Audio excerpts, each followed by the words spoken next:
Good morning my dear students.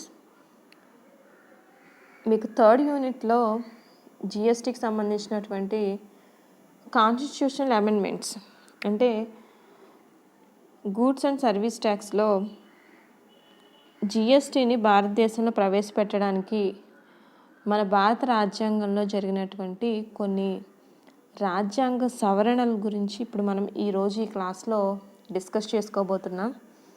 రాజ్యాంగ సవరణలు అంటే ఇంతకు ముందు వరకు ఉన్నటువంటి పన్ను విధానం వేరు, జిఎస్టీ వచ్చిన తర్వాత పన్ను విధానంలో వచ్చినటువంటి మార్పులు వేరు. సో ఎప్పుడైతే జిఎస్టీని ప్రవేశపెట్టడం జరిగిందో ఈ జిఎస్టీని ప్రవేశపెట్టడానికి గాను రాజ్యాంగంలో ఉన్నటువంటి చట్టాలలో కొన్ని మార్పులు చేయాల్సినటువంటి అవసరం ఎంతైనా ఉంది. సో రాజ్యాంగంలో ఉన్నటువంటి ఏవైతే చట్టాలలో మనం మార్పులు తీసుకొచ్చి ఆ మార్పులను తీసుకురావడం ద్వారా మనం జిఎస్టీని ప్రవేశపెట్టడం జరిగింది. ఎందుకనంటే పన్నులు అనేవి కొన్ని రాష్ట్ర పరిధిలో ఉంటే, కొన్ని కేంద్ర ప్రభుత్వం యొక్క పరిధిలో ఉంటాయి, కొన్ని మనకి కేంద్రపాలిత ప్రాంతాల యొక్క పరిధిలో ఉంటాయి. సో ఈ విధంగా పన్నులకు సంబంధించి రాష్ట్రంలో ఒక విధానం, కేంద్రంలో ఒక విధానం, కేంద్రపాలిత ప్రాంతాల్లో మరొక విధానాన్ని అవలంబిస్తూ మనం ఇంతకుముందు రాజ్యాంగంలో పొందుపరచుకోవడం జరిగింది. సో ఇప్పుడు ఈ జిఎస్టీని ప్రవేశపెట్టడం ద్వారా కొన్ని సవరణలు జరిగాయి. అంటే కేంద్రం, రాష్ట్రం అలాగే కేంద్రపాలిత ప్రాంతాలకు సంబంధించిన పన్నుల వసూలు విషయంలో మార్పులు ఏవైతే జరిగాయో ఈ మార్పులను ముందుగా మనం రాజ్యాంగంలో సవరించాలి. ఆ రాజ్యాంగంలో సవరించిన తరువాత ఆ రాజ్యాంగ సవరణలన్నీ పూర్తయ్యి రాష్ట్రపతి యొక్క ఆమోదం అంతా కూడా జరిగిన తరువాత, పూర్తిగా రాజ్యాంగ సవరణలు పూర్తయిన తర్వాత మాత్రమే మనకి దేశంలో ఈ జిఎస్టీని అమలు చేయడానికి ఉంటుంది. కాబట్టి జిఎస్టీ అమలు చేయడానికి ముందు మనం రాజ్యాంగంలో చేసినటువంటి సవరణలు చాలా అవసరం. సో ఆ సవరణలు ఏంటో ముందు మనం తెలుసుకుందాం. దాంట్లో మొదటిగా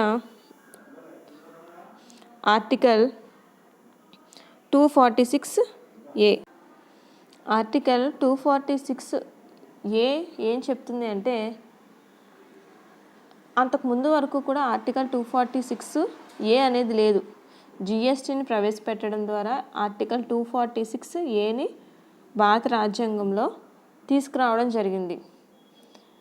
ఈ 2016లో దీన్ని మనం యాడ్ చేసాం రాజ్యాంగానికి. ఏంటి ఈ చట్టం అంటే, కేంద్ర ప్రభుత్వానికి మరియు రాష్ట్ర ప్రభుత్వాలకి జిఎస్టీ ప్రకారం వస్తు సేవలకు సంబంధించిన చట్టాలను రూపొందించే అధికారాన్ని ఇవ్వడం జరిగింది. జిఎస్టీకి సంబంధించిన చట్టాలను రూపొందించడానికి ఢిల్లీ, పాండిచ్చేరి ఈ 2 కేంద్రపాలిత ప్రాంతాలకు కూడా అధికారాన్ని ఇవ్వడం జరిగింది. మీకు ఇంతకుముందు క్లాస్లో కూడా చెప్పాను. ఢిల్లీ, పాండిచ్చేరి ఏంటి ఈ 2 కేంద్రపాలిత ప్రాంతాలకు ఉన్న ప్రత్యేకత అంటే, ఈ 2 కేంద్రపాలిత ప్రాంతాలకి కూడా అసెంబ్లీ ఉంది. సో ఇవి కూడా ఈ జిఎస్టీకి సంబంధించిన చట్టాన్ని రూపొందించడంలో ఇవి కూడా పాలు పంచుకోవడం జరుగుతుంది. Next one article 246(2). ఇదేంటి అంటే, యాక్చువల్లీ ఈ ఆర్టికల్ 246(2) అనేది ఉంది, కానీ ఇప్పుడు దీన్ని జిఎస్టీ కోసం కొంత సవరించడం జరిగింది. ఏంటా సవరణ అంటే, జిఎస్టీ ద్వారా పార్లమెంటుకి కొన్ని ప్రత్యేకమైనటువంటి అధికారాలని ఇవ్వడం జరిగింది. ఈ 246(2) సవరణ ఎందుకు చేశాము అంటే, ఈ సవరణ ద్వారా పార్లమెంటుకి జిఎస్టీకి సంబంధించినటువంటి చట్టాలని రూపొందించడానికి ప్రత్యేకమైనటువంటి అధికారాలని, పవర్స్ని ఇవ్వడం జరిగింది. అది ఈ 246(2)లో పొందుపరచడం జరిగింది. నెక్స్ట్ వన్ ఏంటంటే ఆర్టికల్ 248. ఈ ఆర్టికల్ 248ని కూడా సవరించారు. అంటే ఇంతకు ముందు ఉన్నది దాన్ని కొంత సవరించారు. ఏంటా సవరణ అంటే, పార్లమెంటుకి జిఎస్టీకి సంబంధించిన అన్ని చట్టాలని, అంటే అన్ని పన్నులకు సంబంధించిన చట్టాలని రూపొందించే అధికారాన్ని పార్లమెంటుకు ఇవ్వడం జరిగింది 248 ద్వారా. అయితే ఈ ఆర్టికల్ ప్రకారం పార్లమెంట్కి ఇచ్చే అధికారం ఆర్టికల్ 246A ముడిపడి ఉంది అని చెప్పి ఈ సవరణ చెప్పడం జరుగుతుంది. అంటే 248 ద్వారా పార్లమెంట్కి ప్రత్యేక అధికారాలు ఉన్నప్పటికీ 246Aలో ఉన్నటువంటి ఏదైతే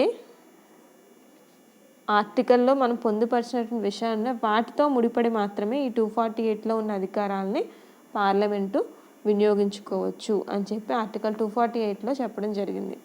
అంటే పన్నులకు సంబంధించినవి మాత్రమే ఈ ఆర్టికల్స్లో చేసిన సవరణలు కేవలం పన్నులకు సంబంధించినవి.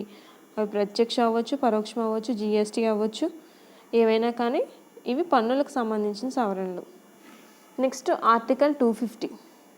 ఈ ఆర్టికల్ 250 ఏం చెప్తుంది అంటే భారత రాజ్యాంగంలో ఆర్టికల్ 250 ఇంతకు ముందు కూడా ఉంది. ప్రస్తుతం GST కోసం ఏం చేశారంటే దాన్ని కొంచెం సవరించారు.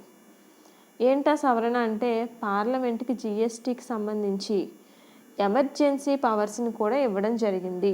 మీరు అబ్జర్వ్ చేయండి, 248లో స్పెషల్ పవర్స్ ఇచ్చారు, 250లో ఎమర్జెన్సీ పవర్స్ అంటే అత్యవసర అధికారాలని ఇవ్వడం జరిగింది పార్లమెంట్కి ఆర్టికల్ 250 ప్రకారం.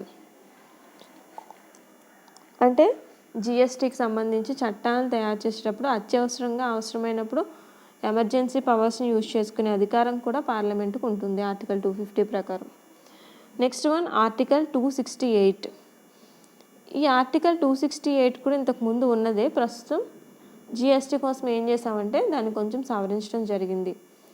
ఏంటి ఆ సవరణ అంటే కేంద్ర ప్రభుత్వం విధించిన డ్యూటీలని అంటే స్టాంపు డ్యూటీలు ఇలాంటివి వసూలు చేసే అధికారం రాష్ట్ర ప్రభుత్వాలకి మరియు ఢిల్లీ, పాండిచ్చేరి ఈ 2 కేంద్రపాలిత ప్రాంతాలకు కూడా ఇవ్వడం జరిగింది. అంటే 268 ప్రకారం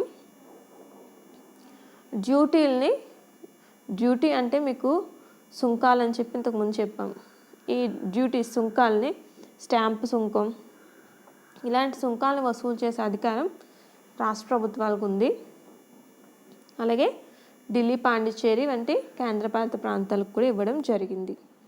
నెక్స్ట్ ఆర్టికల్ 270. ఈ ఆర్టికల్ 270 ఏంటి అంటే భారత రాజ్యాంగంలోని ఆర్టికల్ 270ని సవరించారు. ఇంతకు ముందు కూడా ఇది ఉంది, ఈ GST కోసం ఏం చేసాం, దీన్ని కొంచెం సవరించాం. ఏంటంటే కొన్ని రకాలైనటువంటి ట్యాక్సుల్ని, సుంకాల్ని కేంద్ర ప్రభుత్వం విధించి కేంద్ర ప్రభుత్వమే వసూలు చేసి వాటి ద్వారా వచ్చినటువంటి ఆదాయాన్ని కేంద్రము, రాష్ట్ర ప్రభుత్వాలు, కేంద్రము 2 కూడా పంచుకుంటాయి అని చెప్పి ఈ ఆర్టికల్ చెప్పడం జరుగుతుంది. నెక్స్ట్ ఆర్టికల్ 280 ప్రకారం ఇంతకు ముందు ఉన్నటువంటి 280లో కొంత సవరణ చేశారు. ఏంటా సవరణ అంటే ఇన్కమ్ ట్యాక్స్, సెంట్రల్ ఎక్స్చేంజ్ ద్వారా వచ్చినటువంటి ఆదాయం ఏదైతే ఉందో దాన్ని ఫైనాన్స్ కమిషన్ సిఫార్సు ప్రకారం కేంద్ర, రాష్ట్ర ప్రభుత్వాలు పంచుకోవాలి అని చెప్పడం జరిగింది. అంటే ఇన్కమ్ ట్యాక్స్, సెంట్రల్ ఎక్సైజ్ వీటి ద్వారా వచ్చినటువంటి ఆదాయం కేంద్ర, రాష్ట్ర ప్రభుత్వాలు ఎవరు చెప్పిన ప్రకారం పంచుకుంటాయి అంటే ఫైనాన్స్ కమిషన్ సిఫార్సు ప్రకారం పంచుకుంటాయి. ఇది ఆర్టికల్ 280.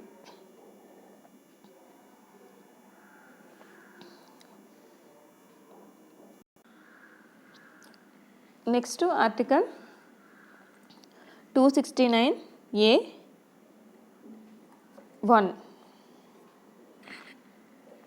269A(1)లో